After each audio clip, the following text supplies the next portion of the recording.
Homes were built for banks. The bank created that product to sell money. You can't just loan people money. You need a product in between. Like when people start really understanding what I'm telling them, they're like, wait, what did he just say? The bank can't lend money for just money. To Cardone's point, the banks are really only evil if you don't know how to control that point of contact. If you don't know how to control the banks and essentially beat the banks at their own game, then yeah, you're right. Banks are very evil. This home is a hedge against inflation for my family, right? Like, and for my wealth potential. And so from that perspective, Grant Cardone is missing the ball. And you're holding that risk, and the bank is just laughing their butt off at you because you're paying all this interest to them. And even though this equity has gone up and you feel like you're doing well, this is why poor people stay poor, because they don't understand this. Literally, guys, we have never seen this environment before. No. Right? So, by the way, Grant Cardone, I think, filmed this video more than a year or two ago, right? Like, or at least a year or two ago, right? Mm-hmm. So we didn't have this inflation thing right now. So he's missing this. Hey, what's going on, cash flow hackers? It is Chris and Cole with Life 180. And today we're going to be talking about kind of a reaction to the man, Grant Cardone. Now, if you follow this, you know I have mixed opinions on Grant Cardone. But I will say this specific video is a very interesting one. He's talking about why you should never own your home. And I've had this opinion. If you watch the channel, I've always been a big believer. You should rent where you own and ultimately buy rental properties, buy cash flow properties. And when Cole and I ran across this video, we just started talking about the fact, we had a lot of opinions on it. So I think the best thing to do, Cole, have them watch this video, and then, it's only 2 minutes long, so it's really quick, and we'll give our feedback after. It's a selfish decision to have a home. Okay. Most people shouldn't buy a home. No one should buy a home. Interesting. Which is the opposite of the American Homes dream. were not built for people. Homes were built for banks. The bank created that product to sell money. You can't just loan people money. You need a product in between. Like when people start really understanding what I'm telling them, they're like, wait, what did he just say? The bank can't lend money for just money. Like you need a reason to borrow money. Oh, you're starting a business. That's a reason, but it's really risky for the bank. What if a bunch of bankers sitting around drinking bourbon? Dude, we need to lend more money. We got to lend money out, man. That's how we make money. We get people to give us $1. We lend it out 9 times. I read that book when I was a kid, man, when I was 16 years old. So we lend it out 9 times. We need something to lend the money on. So back in the 50s, they're like, everybody should have a home. They grinned. Everybody should have a home, right? Oh man, that's pretty good. We should call it something like the American dream. Can't just call it a house, right? Everyone should have one, right? They got the politicians behind it. Yes, everyone should have one. And then what they did was basically those homes were built for banks, because who made all the money on the homes? Wasn't even the builder. Certainly wasn't the homeowner. It was always the banks.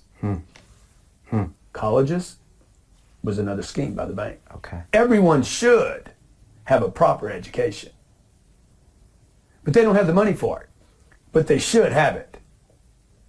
And as they offered debt, as they offered free loans to college students and families, those tuitions went up. Right. So we've been sold a big old fat lie. Totally. And what do people say when you tell them that? You're crushing everything they've been told their whole life. They're like, no, Grant, that's not true. I want to own my home. Most people are going to write me after this interview and say, can you explain that again? Shouldn't I own my own home? No, you should never own one door. Right. Cole, I'm going to start with you. What's your initial thought to what Grant Cardone was saying? Well, I don't own a home, so I must be doing something right, apparently, according to Grant Cardone. You know, when it snows, I'm from Canada, so it snows in Canada. Totally. So when a little bit. When it snows, I don't have to shovel the snow. When my roof leaks, I don't have to fix the roof. The toilet, nope, not my responsibility. Yep. All I do is pay my rent. Yep. Pay my lease. Yep. And I'm turnkeying my way through life. Yep. I mean, it seems pretty straightforward. There's some things in there I agree with, and there's some things in there I disagree with. What came up for you? Well, so from my perspective, I look at a home as a lifestyle decision. You know, so I'm married. Cole and I live completely different lives, right? Like we're close to the same age. But ultimately, he's single, I'm married, I got 3 kids, it is what it is, right? So I have a wife that is really on me about wanting to have the right school districts, to have our kids in good schools and stability and all these things. And so there's a lifestyle element that comes with it. And so sometimes I would say on a spreadsheet, owning a home, Grant Cardone is right. Don't own a home, right?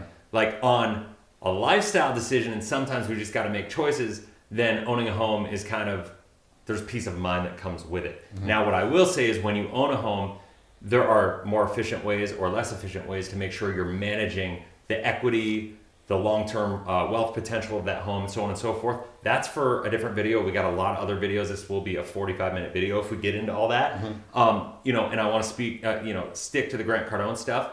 But I think, Cole and I were talking about it before we watched this video, or before we started filming this video, and we're actually living this like really unique example. So Cole is from Toronto, which, he got tired of the snow. He wanted some sun, so he came down to join me here in Arizona. So what he did is he got an Airbnb. So talk about that and the funny experience that we just kind of discovered of showing that Grant Cardone is right. Like, and it's kind of blowing my mind a little bit on it's really tempting me in a lot of things, and it'll make sense in a second. So I have an Airbnb just down the street. We're in Chandler, Arizona. I have an Airbnb about 10 minutes from here. Yeah. The Airbnb costs me about $6,000 a month. So if you can imagine, after COVID, and this is a modest Airbnb. This place is not anything grand. It's not like this great house that I'm in right now. Yep. This, I don't know how many, 3,000 square foot home in Chandler. There's a golf course back here. There's a river. There's a pool. There's a hot tub. This is all the stuff. There's 3 children living in this home. There's a husband, and there's a lovely wife, all here. So I leave my modest kind of little 1.5 bedroom, 1.5 bathroom Airbnb, $6,000 a month. Now COVID just ended, so there's a huge demand right now because Canadians are coming down here. People from New York, Massachusetts are coming down here. Chicago. Arizona's back to what it used to be. Yeah. It's snowbird central. Okay, so the demand is sky high. I know what his mortgage is. All right, I'm not going to say what his mortgage is here, but I'll let you talk about that if you want to. His mortgage is very, very low. Let's put it that way on this beautiful big house. What he could get on Airbnb, and places like this do exist. To Grant Cardone's point, you could be pulling $15,000 to $20,000 a month for this house on Airbnb. No problem. Yep. So I look at Chris all the time, and I'm saying every time I come over here, which is every day, and I spend all day here, I'm like his 4th child. I literally say to him, why are you living in this home when you could be cash flowing it and pulling spread on your mortgage, let's say probably 10x, almost 10x. So it's interesting. So my wife and I, we've been here for a couple of years, and just to kind of give you the context, so he's saying he rented a home for $6,000, and so an apartment. Yeah. Oh yeah, an apartment. It's not a home. Right. So this house is about 3,500 square feet. We live in a cul-de-sac. We have a golf course wrapping around with a lake in the backyard, a lake and a pool and a built-in hot tub and palm trees, and it's nice, Yeah. And so from that perspective, like he literally did a search on Airbnb for a house matching all the amenities and everything, and it was 15 to 20 grand, and he thinks we could get probably closer to 20 grand. Closer to 20. So yeah. So I could literally bake in over $15,000 a month profit on almost a guaranteed basis during the peak season here in Arizona. So that said, when you look at it, I mean this thing is a cash flow cow. I had never thought about it in terms of short-term rental, right? Mm-hmm. Because there's a lot more profit in short-term rental. Mm-hmm. I was thinking about it in terms of we have a lifestyle, right? So when I say we want our home to be whether you rent or buy, it's a lifestyle decision, right? So you have to weigh the options, right? Totally. So everything has a cost. If we're like when we buy this house and we own it instead of renting it, we're taking on a lot of overhead. I'm telling you, it's already happened. 2 years we've been here. Air conditioning problems, heater problems, pool issues. Like it's been a money pit in a sense, right? Sure. And so you have to take that into consideration. But it's a lifestyle expense, and so. When you rent, there are downsides, which when you're single, those downsides are really worth it. Like if whoever owns a home sells it and you got to move, it's easy. It's harder to do with kids. From my perspective, we look at this also from a lifestyle perspective of we have a certain quality of life we want to live, right? Mm-hmm. So if I were to rent this house, we priced it out, it would be about 2.5 times our mortgage. And so to your point, and one of the things where Grant Cardone is actually wrong, I mean, ideally he's accurate from a bank, and we're going to get into the bank perspective of it, but from a cash flow perspective, yes, he's right. We just kind of defined that. We just gave you a use case very specifically. But for a lifestyle, to his point, the landlord really has control of the lease. Yeah. And as the lease comes up for renewal, the landlord does to some degree have control over his lifestyle. So now his wife and his 3 children don't want to get a letter from the landlord, or Chris doesn't want to get a letter from the landlord saying, you have 2 or 3 months to get out. Right. Well, that's massive downside. And that's really where Grant Cardone, I think for me, is broad stroking. And he's trying to prove the point that the banks are being advantageous and are quite evil. Because if you look at a mortgage, and again, he makes the point that a home really exists and the pressure, the stewardship that we've been passed down by our parents, own your home, it's better to own than it is to rent, exists, and he is right because of the banks. It's the brainwashing that the banks have ingrained into us generationally that this is the best thing to do. If you look at a mortgage, which exists because homes exist, people aren't buying their homes with cash. If you look at a mortgage and you look at the an amortization schedule and how heavily weighted the interest is at the early stage, they don't need to be like that. The banks build them like that, so you have to refinance, and you're constantly in debt. You're constantly beholden to the asset of the home with the dream of paying it off. I mean, the average North American is 60 years old, and they're not living the retirement dream, and they still have mortgages. 70 years old, they still have mortgages. Well, and if you understand the fractional reserve banking system that all banks are leveraging, and if you look, so Grant Cardone said your home is just a product that the banks created. Now, your home isn't a product. Your home is a home, and it's an asset. The mortgage is the product, right? So the function of financing your home through a mortgage is a product. Now, that said, until the 50s, you could get a mortgage, but mortgages looked way different. You know, your ability to, on the amount of money you had to put down, how long you could finance them for, and all that was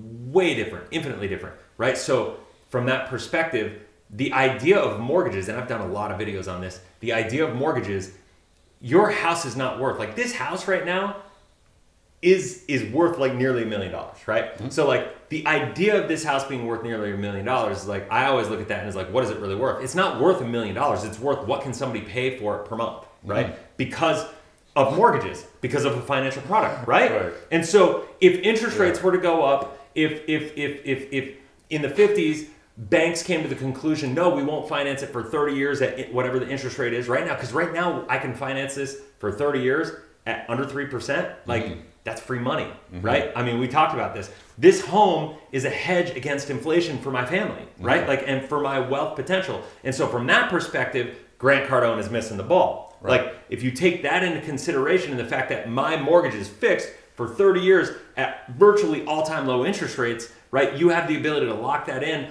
And as inflation is going up, the home is going to go up with inflation because it's a hard asset, right? And so the home is going to go up. My mortgage, my cost of living essentially gets cheaper and cheaper and cheaper from a purchasing power perspective. From that perspective, it's great because if you rent, you usually have rental increases built into your lease, right? So that goes against you. So it really, there are different variables that you have to take into consideration. Okay, so let's take this one step further. So when I pay my rent, all of my rent that I pay every month, it comes from a policy loan. Okay. So now let's take this to another level. So the banks are only, to Cardone's point, the banks are really only evil if you don't know how to control that point of contact. If you don't know how to control the banks and essentially beat the banks at their own game, then you're right. Banks are very evil. Yeah. Chris described how a home is actually on a 30-year mortgage is actually a hedge against inflation. We actually just made a video. We'll probably put it in the show notes. A link to it. I think it was the last video that we just made talking about this. So there's a lot of advantages to owning a home. Not even a turnkey investment property, but the actual residential home. There's a lot of advantages to it. The banks are only evil if you let them be evil. So how do you hedge yourself against the evilness of banks? Whole life insurance. I mean, that's why we're here. That's what Life 180 is central to, is the value of whole life insurance. So how do I do that in my life? How do I avoid fiat-induced inflationary dollars going into my rent, which a lot of people would look at as money being flushed down the toilet? Because I pay my rent through my whole life insurance policies. Awesome. My rent goes first fiat dollars income into a whole life insurance policy, back out, and then to my landlord. So am I ever actually paying fiat dollars that are inflationary? Well, no, and really no, because I actually still have all of the money in my life insurance contract that I'm paying to my landlord. So kind of a win-win. No, that's awesome. And so to that point, also what I would say is, with your mortgage, and your home, yes, it's an inflation protection.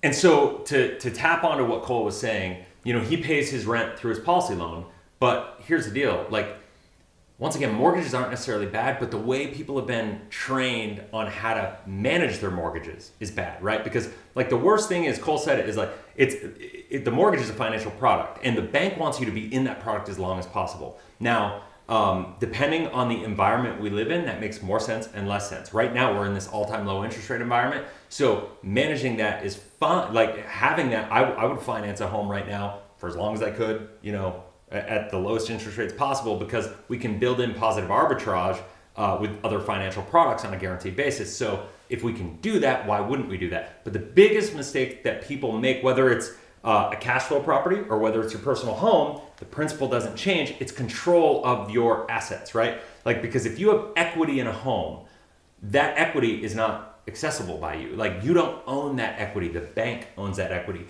You are taking on the risk, right? So what I would say is I always want to set myself up in a position where I'm in control of as much of the assets that I own, right? So when I'm paying the mortgage down, obviously there are variables that you have to take into consideration, which is like, what are the interest rates right now? What are the closing costs? Like, what are the overall fees to like refinance this property into a cash out refi? But what I'm finding right now is like the market has gone up significantly in the last 2 years, right? A lot of people are sitting on a ton of equity, and that's like the biggest inefficiency in people's lives is the equity sitting in their home, because you're not capitalizing. If you haven't refinanced your home, you're not capitalizing on the growth, on your wealth increase over the past 2 years, right? And you're holding that risk, and the bank is just laughing their butt off at you because you're paying all this interest to them. And even though this equity has gone up and you feel like you're doing well, this is why poor people stay poor, because they don't understand this. The bank is looking at you, they say, oh yeah, you feel good, but they know the cycles of these things. Totally. And so when you don't recapture that, up to the 20% level that you need to have to avoid PMI in the US, like when you don't recapture that and reposition that money into an account that's going to give you that guaranteed arbitrage, you're just taking on that risk. And so it's just a massive inefficiency. So, to come down, when it all comes down to it, I think Grant Cardone philosophically from like an 10,000 foot view is right? Like on a spreadsheet, we can show you, why it makes sense to rent where you live and own rental properties. But let's just face it, life doesn't exist on a spreadsheet, right? Like there are lifestyle decisions, there are emotional reasons that you want to buy a home, there are all these other things. And okay, go ahead. Just really quickly, and I want to just highlight and capture something that Chris just said about 20 seconds ago. He just finished defining opportunity cost. You don't know what opportunity cost is. Yeah. If you can't write down in a sentence or less and describe opportunity cost in your life, then you're fooling yourself. Hit rewind, slide that little cursor back about, I would say up till now, probably about 45 or 50 seconds ago, and rewatch what he just said, because he's describing opportunity cost in your life. It's a lot easier said than done. It's hard to understand opportunity cost. Let's think about a good example of, in a lot of ways, how Grant Cardone is right. In 2008, there was something called the subprime mortgage crisis. Yep. This is where the banks actually got beat at their own game. There's a really great movie called The Big Short. Awesome. It defines essentially why Lehman Brothers went bankrupt. Solid gold asshole. I'm a CDO manager. A CDO manager? Yeah, they're Harding Advisors. I didn't realize that there was anything to manage with CDOs. No. So the banks aren't quite as smart as they think they are. They got beat at their own game in 2008, basically describing the bourbon drinking bankers sitting around, well, how can we get richer and richer and richer? Well, eventually they just undid themselves, and one of the big ones went bankrupt.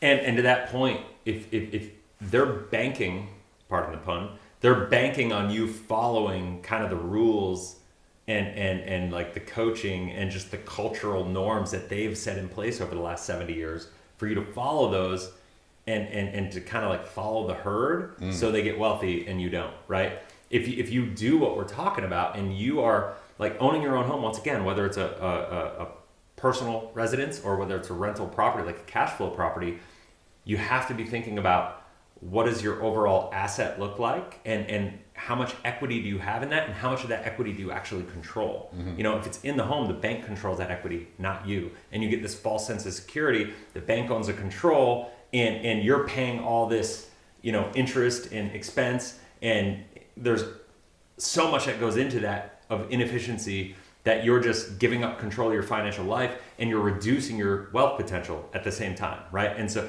and that's what Cole's saying, the opportunity cost that comes with that is almost incalculable. It's so bad, right? It's really crazy. And so from that perspective, you just have to look at that. Now, like I said, just to recap, the inflation hedge, I think owning a home versus renting a home is definitely, especially in today's environment where inflation, there's a lot of uncertainties, right? That's right.